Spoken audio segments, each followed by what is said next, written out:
Om Swastiastu, Assalamualaikum warahmatullahi wabarakatuh. Salam sejahtera, salam namo buddhaya, salam kebajikan untuk kita semua. Rahayu. Perkenalkan, nama saya Iputu Oka Wisnawa, dosen pengajar untuk mata kuliah basis data, digital image processing dan juga computer vision pada program studi Sarjana Terapan Teknologi Rekayasa Perangkat Lunak, jurusan Teknologi Informasi Politeknik Negeri Bali. Dalam kesempatan kali ini saya akan membawakan mata kuliah basis data. Mata kuliah ini membahas dasar-dasar perancangan dan implementasi basis data dalam development sebuah sistem. Mahasiswa akan belajar membuat model dan juga menggunakan Entity Relationship Diagram atau ERD untuk melakukan pemodelan terhadap rancangan basis data yang akan mereka implementasikan ke dalam sistem nantinya. Mereka juga akan belajar query SQL atau transact SQL di sini untuk membangun basis data tersebut, di mana mereka juga akan mempelajari Data Definition Language atau DDL, kemudian ada Data Manipulation Language untuk melakukan penambahan data, misalnya update data atau misalnya melakukan delete data dan juga filter data. Nah, mereka juga akan mempelajari fungsi-fungsi bawaan dari bahasa SQL. Kemudian ada store prosedur dan juga trigger di dalamnya. Ada beberapa kemampuan akhir yang akan didapatkan oleh mahasiswa ketika menyelesaikan perkuliahan basis data. Pada kesempatan kali ini, dalam video pembelajaran ini, kemampuan akhir yang diharapkan adalah mahasiswa nantinya mampu untuk memodelkan basis data yang akan mereka implementasikan di dalam sistem dengan menggunakan konsep ERD atau Entity Relationship Diagram berdasarkan studi kasus yang mereka angkat. Di mana materi pembelajaran yang akan dibahas di dalam video pembelajaran ini adalah tentang konsep Entity Relationship Diagram itu sendiri. Sistem pembelajaran yang dilakukan adalah secara luring atau tatap muka dengan metode ceramah, diskusi, dan juga project-based learning. Adapun video pembelajaran ini diambil dalam pelatihan pekerti yang difasilitasi oleh Politeknik Negeri Jakarta dalam program sertifikasi profesi dosen vokasi yang didanai oleh LPDP melalui KLSD. Tujuannya adalah untuk membantu para peserta sertifikasi ini untuk melengkapi kelengkapan administrasi yang nanti akan mereka perlukan untuk keperluan pengajuan sertifikasi dosen atau SERDOS. Selamat pagi teman-teman. Pagi. Assalamualaikum warahmatullahi wabarakatuh. Gimana kabarnya? Baik, sehat? Baik, Pak. Semoga teman-teman masih fokus ya untuk mengikuti perkuliahan hari ini. Jadi sebelum kita mulai perkuliahan, silakan teman-teman relax dulu. Karena tadi udah banyak sekali menyimak dari perkuliahan-perkuliahan sebelumnya. Nah, mungkin kita akan mulai dari doa dulu. Semoga aja perkuliahan hari ini bisa memberikan manfaat bagi teman-teman semua. Berdoa menurut kepercayaan masing-masing. Dimulai. Berdoa selesai. Nah, pada pertemuan hari ini kita akan membahas tentang Entity Relationship Diagram. Jadi bahan yang akan kita bahas hari ini adalah bagaimana caranya untuk memodelkan sebuah ERD sesuai dengan kebutuhan pengembangan sistem. Nah, apa saja yang nanti akan dibahas? Yang pertama tentu kita akan membahas tentang pengenalan ERD itu apa. Kemudian yang kedua adalah notasi-notasi yang nanti digunakan untuk menggambar atau memodelkan dengan menggunakan ERD itu apa aja. Karena ERD itu adalah sebuah alat yang bisa kita gunakan untuk memodelkan sistem nanti yang akan kita buat. Nah, apa manfaatnya? Nanti kalau misalnya teman-teman udah lulus nih dari prodi D4 TRPL, nah tentunya nanti teman-teman pasti ada harapan untuk bisa bekerja di sebuah startup atau membangun startup sendiri untuk development perangkat lunak, baik itu web atau misalnya mobile ataupun perangkat aplikasi yang berbasis desktop. Nah, kalau misalnya teman-teman tidak mampu untuk memodelkan yang mana basis data itu adalah akar dari sebuah sistem, maka teman-teman bisa membayangkan seberapa besar kerugian yang akan dialami oleh perusahaan, baik perusahaan teman-teman sendiri ataupun perusahaan yang nanti akan menggunakan aplikasi yang teman-teman sudah rancangkan seperti itu. Nah, manfaatnya sebenarnya ke arah sana. Nah, sebelum kita membahas atau masuk lebih dalam tentang ERD itu apa, nah ada baiknya kita mereview kembali materi yang sebelumnya. Karena untuk bisa paham tentang ERD ada beberapa hal yang harus teman-teman ingat. Yang pertama adalah teman-teman harus tahu dulu entitas itu apa, Yang kedua adalah atribut itu apa? Karena baik entitas ataupun atribut ini akan digunakan untuk memodelkan. Ya, saya belum membahas tentang pemodelannya apa, tapi kita bermain dulu dengan apa saja objek-objek yang nanti akan kita modelkan. Entitas itu apa? Entitas adalah objek yang dapat diidentifikasi dan diwakilkan oleh data. Jadi dia bisa berupa objek fisik. Kalau objek fisik misalnya adalah manusia, mobil atau buku. Bisa juga dia konseptual. Kalau misalnya kita berbicara tentang konseptual, di sini konteksnya misalnya adalah data pesanan, kemudian transaksi juga yang terjadi di dalam sebuah bisnis. Nah, bagaimana dengan atribut? Atribut adalah informasi yang terkait dari suatu entitas. Nah, penjelasan lebih detailnya bisa teman-teman baca, apalagi teman-teman udah belajar ini di pertemuan yang sebelumnya ya. Jadi saya yakin bahwa teman-teman pasti bisa membedakan antara atribut sama entitas itu apa sih. Nah, kalau misalnya masih kesusahan juga, secara sederhana entitas itu objek. Objek pasti punya identitas atau data di dalamnya. Nah, identitas dari sebuah objek itu adalah atributnya. Paham? Udah ingat ini? Nah, kalau misalnya teman-teman sudah ingat, saya ada pertanyaan. Kira-kira jika entitasnya adalah mahasiswa, atributnya apa aja sih? Silakan. Seragam. Alma mater, Ya, silakan Pak Yogi. alma mater, Alma mater. transit ya, tas, NPM, NPM itu apa, Pak? nomor pokok mahasiswa. Nomor pokok mahasiswa. Masuk. Kalau misalnya dia adalah alma mater, saya rasa itu bisa dimasukkan sebagai identitas mahasiswa ini. Tapi ransel itu bukan sebuah identitas, Pak. oh iya, Iya. Nah, identitas mahasiswa itu adalah misalnya ada NPM tadi, kemudian mahasiswa pasti punya misalnya tanggal lahirnya kapan, kemudian di mana dia lahir, Ya. kemudian identitas lainnya misalnya apalagi jenis kelaminnya apa. Nah, jadi penekanannya adalah identitas dari si Mahasiswa. entitas tersebut, yang mana entitasnya di sini adalah mahasiswa. Nah, ya. Jadi teman-teman sepertinya sudah paham tentang atribut sama entitas itu apa. Lalu kita sekarang masuk ke dalam materi inti perkuliahan hari ini. Nah, apa sih yang dimaksud dengan memodelkan basis data dan bagaimana memodelkan basis data dengan menggunakan entity relationship diagram? Kita bahas tentang memodelkan dulu. Saya ambil perumpamaan dari pembangunan rumah. Ketika kita ingin membangun rumah, apa yang kira-kira harus kita siapkan? Uangnya. Uang, desain, benar. Desain. Jadi Mbak Vero, kemudian Pak Tia, jawabannya sudah benar. Jadi kita harus menyiapkan budget dulu. Kemudian yang kedua, kita harus menyiapkan desain rumahnya. Mau menggunakan desainnya mau seperti apa? Apakah yang tipe 2x1? Ya, kuburan. Iya, Bu. Kemudian kita juga harus menentukan material yang digunakan, kemudian baru kita bisa memilih kontraktor untuk proses pembangunan rumah tersebut. Nah, letak dari pemodelan di sini adalah pada saat teman-teman menentukan desain atau tampilan dari rumahnya. Jadi pekerjaannya kurang lebih mirip dengan teman-teman yang bertugas di arsitek lah. Nah, di dalam proses perancangan sebuah perangkat lunak, kita juga harus memodelkan. Proses pemodelan ini nggak cuma satu saja, tidak hanya sekali saja. Jadi pertama kita harus memodelkan basis datanya, kemudian kita memodelkan alur datanya, data ini dari mana ke mana, dan bagaimana data tersebut akan diproses untuk bisa menghasilkan informasi. Kemudian baru kita bisa memodelkan antarmuka desainnya. Seperti itu. Jadi ada 3 proses pemodelan yang harus dilakukan ketika kita ingin mendevelopment sebuah perangkat lunak. Nggak cuma satu aja. Tapi dalam mata kuliah basis data ini kita hanya membahas sampai pemodelan basis datanya saja. Ingat sekali lagi bahwa pemodelan basis data ini penting karena basis data bisa dikatakan sebagai akar dari sebuah sistem atau aplikasi atau perangkat lunak yang akan kita bangun. Nah, sekarang kita masuk ke definisi dari ERD.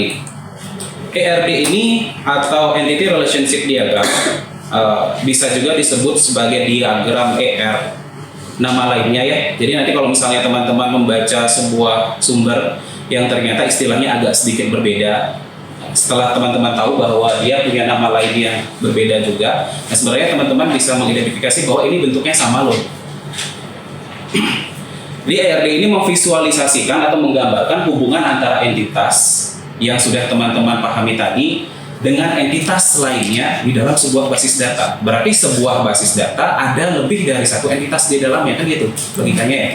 Nah, ERD juga akan memvisualisasikan atau menggambarkan atribut dari entitas ini. Karena di dalam basis data, selain kita menyimpan entitasnya, atributnya juga harus kita tampilkan dan kita proses. Nah, dengan kita mendefinisikan entitas, atribut, dan menunjukkan hubungan antar mereka, kita bisa membangun sebuah sistem atau aplikasi yang benar-benar solutif, sesuai dengan kebutuhan pembangunan perangkat lunaknya. Nah, fungsinya apa sih? Kalau misalkan kita lihat dari gambar yang ditampilkan di sini, ada 4 poin penting yang bisa teman-teman dapatkan. Yang pertama, mungkin bisa kita lihat dari dokumentasi manfaat mendokumentasikan database yang ada. Maksudnya di sini adalah ketika kita bekerja nih untuk membangun sebuah perangkat lunak, kita nggak bisa buat itu sendiri. Saya pernah untuk mencoba buat itu sendiri, sangat melelahkan, waktu yang diperlukan juga tidak sebentar dan nggak sehat juga. Jadi kita nggak bisa kerja sendiri, kita harus bekerja dengan tim. Nah, ketika kita bekerja dengan tim nih, antara orang yang satu dengan orang yang lainnya itu pasti punya cara berpikir yang berbeda. Nah, dengan adanya dokumentasi ini, itu akan membantu proses komunikasi sebenarnya. Entah komunikasinya misalnya dalam hal pembangunan sistemnya atau nanti ketika pemeliharaan sistemnya. Kalau misalkan kita punya dokumentasi yang baik, berarti kita tahu yang mana yang harus kita ubah, yang mana yang harus kita perbaiki, yang mana yang harus kita tambah. Jadi fungsinya adalah untuk mendokumentasikan. Nah, yang dengan kita mendokumentasikan juga kita bisa menemukan efisiensi dalam manajemen datanya. Gitu. Nah, pembuatan ERD ini juga membantu dalam proses perancangan dan pemodelan basis data yang baru. Karena sebuah sistem itu punya life cycle, siklus hidup istilahnya. Nah, pertanyaan saya sekarang adalah, kalau misalkan sebuah sistem atau aplikasi punya siklus hidup, berarti dia bisa meninggal nggak sih? Bisa. Bisa. Kapan sebuah sistem atau aplikasi bisa dikatakan meninggal? Kalau nggak beroperasi. Lisensinya habis. Kalau nggak beroperasi lagi. Tidak beroperasi lagi. Kenapa tidak beroperasi lagi? Tidak punya fungsi. Tidak punya fungsi atau tidak memenuhi atau tidak sesuai dengan kebutuhan penggunanya. Contohnya apa? BBM misalnya. Iya. BlackBerry Messenger dulu ada, cuman karena dia tidak mampu untuk mengikuti kebutuhan dari pengguna, jadi pengguna itu misalnya beralih ke Instagram misalnya, kemudian ada WhatsApp dan lain sebagainya. Jadi sebuah aplikasi pun bisa ditinggalkan, ya, lebih sakit ditinggalkan kayaknya. Daripada meninggal. Iya, seperti itu. Jadi kurang lebih seperti itu manfaatnya. Nah, sekarang ada studi kasus yang lain. Teman-teman tahu Satu Data Indonesia nggak? Satu Data Indonesia. Baru dengar Pak. Baru dengar Pak. Jadi Satu Data Indonesia itu adalah sebuah web portal yang direncanakan oleh pemerintah untuk merangkum setiap data kependudukan yang ada nih. Dan dia mengintegrasikan setiap data yang ada di sebuah instansi pemerintah yang satu dengan instansi pemerintah yang lain. Jadi dia terintegrasi satu sama lain. Bayangkan ada berapa jenis data yang ada di sana dan berapa jumlah datanya. Besar kan? Banyak. Nah, kalau misalkan kita tidak mampu mendesain rancangan basis datanya dengan tepat, apa yang akan terjadi? Kebocoran data. Kebocoran data. Nah, itu udah masuk kasus waktu ini kan. Jadi udah ada masuk kasus kebocoran data. Kemudian bisa saja ketika kita membangun aplikasi yang baru di sebuah instansi, dia nggak bisa menggunakan data yang sudah ada sebelumnya karena tidak terintegrasi dengan baik. Ataupun kalau misalkan kita mau mengembangkan sistemnya, dia nggak mampu untuk mengikuti kebutuhan pengembangan sistemnya. Nah, sebenarnya ini juga berpengaruh pada pembiayaan yang harus dikeluarkan oleh perusahaan. Biaya untuk membangun sebuah aplikasi itu biasanya relatif lebih murah dibandingkan dengan biaya untuk memelihara aplikasinya atau mengembangkan aplikasinya. Apalagi kalau misalnya proses developmentnya tersebut nggak bagus. Jadi pas kita mau mengembangkan, ketika basis datanya nggak bagus strukturnya, kita harus bongkar ulang, bahkan kita harus membuat ulang basis data. Jadi kita 2 kali kerja jadinya. Nah, itulah pentingnya teman-teman paham bagaimana pentingnya pemodelan di dalam sebuah perancangan basis data, ya. Baik Pak. Oke.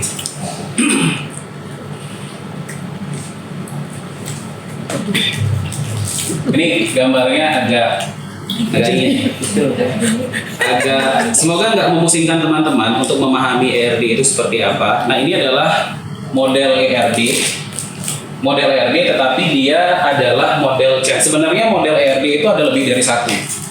Ada yang model chain, kemudian yang kedua ada yang cross foot. Nah karena kita baru belajar tentang dasar, yang saya angkat di sini adalah yang model chain-nya. Nanti cross foot-nya kita akan pelajari di pertemuan berikutnya ya. Nah di sini bisa teman-teman perhatikan, ini adalah contoh dari sebuah ERD. Ada beberapa notasi-notasi yang bisa teman-teman lihat. Notasi itu adalah sebuah simbol. Karena kita berbicara tentang proses komunikasi di dalam sebuah kelompok, simbol ini adalah kesepakatan bersama. Artinya ketika kalian memilih model chain, jangan dicampur dengan model yang lain. Nah, kenapa kita menggunakan kesepakatan? Karena tidak semua orang punya kemampuan yang setara ataupun sama dalam sebuah kelompok. Ada yang misalnya ahli untuk mendesain, ada yang ahli untuk memprogram, ada yang ahli untuk menganalisis. Lebih mudah untuk memahami gambar daripada literasi, kan gitu. Kayaknya kalau kita dikasih gambar gini, kita tahu loh, oh ternyata ini adalah entitas, oh ternyata ini adalah atributnya. Ya, saya coba perbesar gambarnya.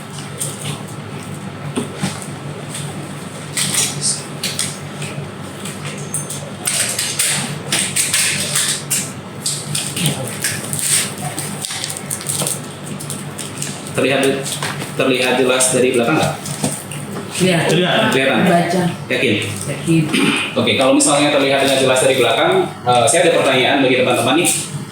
Kira-kira ERD ini dia berusaha menggambarkan proses yang terjadi di dalam sistem informasi apa sih? Perpustakaan. Iya, benar. Jadi ini adalah sebuah rancangan ERD, rancangan basis data untuk sebuah sistem aplikasi perpustakaan. Jadi ada entitasnya adalah mahasiswa, kemudian ada anggota perpustakaan sama buku. Entitas tadi adalah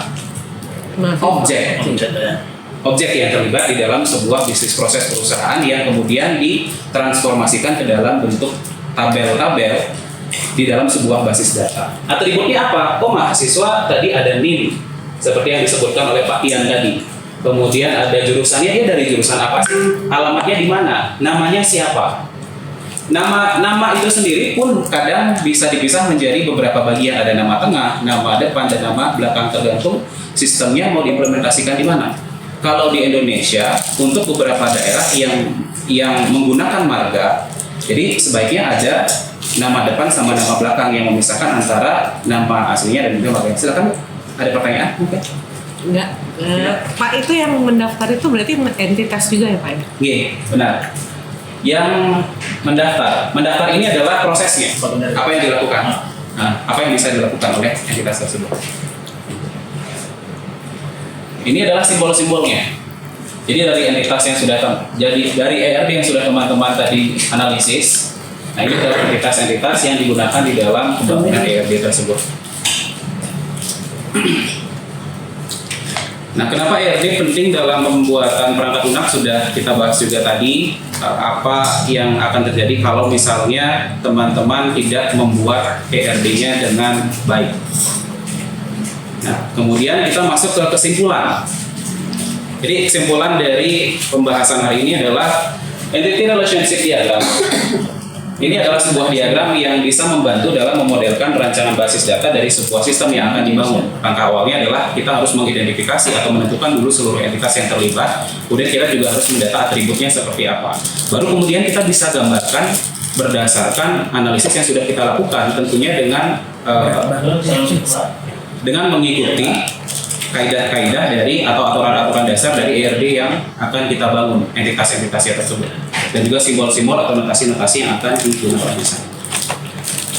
Jadi seperti itu. Nah, sekali lagi saya ingatkan, nah karena basis data adalah akar atau fondasi yang mendasari sebuah sistem, maka pemodelan yang tidak dilakukan dengan benar akan menyulitkan dalam proses pembangunan dan pengembangan sistemnya. Seperti itu. Ada pertanyaan lagi? Atau sudah jelas? Silakan, Pak, Bu. kalau kan ini tadi model chain ya Pak. Iya. Kalau model lain itu gambar ikonnya sama nggak? Atau Yang model lain itu salah satunya adalah close code diagram. Dia gambarnya sebenarnya lebih sederhana, Bu. Jadi dia benar-benar mirip tabel. Kemudian tabelnya itu berelasi, relasinya tetap ada. Jadi relasinya tetap ada, tetapi setiap atribut yang ada di sini dia dipindahkan di bagian bawah sebagai bagian dari entitasnya. Jadi dia relatif lebih sederhana. Nah, ketika kita belajar dasar, biasanya yang akan digunakan adalah chain-nya, karena di dalam pembelajaran dasar tersebut terlihat jelas yang mana atribut yang bisa kita jadikan kunci. Kunci yang maksud kunci di sini adalah identitas dari atribut tersebut. Gitu. ya, paham. Paham? Oke. Ada pertanyaan lain dari teman-teman? Sudah Pak. Sudah? Cukup. Oke. Untuk tugas kelompok, jadi ada tugas kelompok yang saya berikan di pertemuan hari ini. Tugasnya adalah merencanakan ERD sesuai dengan model chain tadi berdasarkan proyek yang teman-teman dapatkan. Kan teman-teman ini proyeknya PJBL ya, Project Based Learning. Nah, teman-teman pasti udah dibagikan sama Bapak Kaprodi apa aja proyek yang akan teman-teman garap. Nah, silakan nanti teman-teman buat versi ERD-nya. Di pertemuan selanjutnya kita bahas evaluasi. Seperti itu, ya. Nah, untuk pertemuan berikutnya kita akan mengevaluasi bersama, kemudian pengenalan perangkat lunaknya seperti apa dan relasi kardialitas di dalam ERD. Jadi demikian materi yang bisa saya sampaikan pada pertemuan hari ini. Saya tutup dengan doa. Doa menurut kepercayaan masing-masing dimulai. Berdoa selesai. Assalamualaikum warahmatullahi wabarakatuh. Selamat siang. Saya izin pamit ya. Selamat siang, Selamat Pak. siang Pak.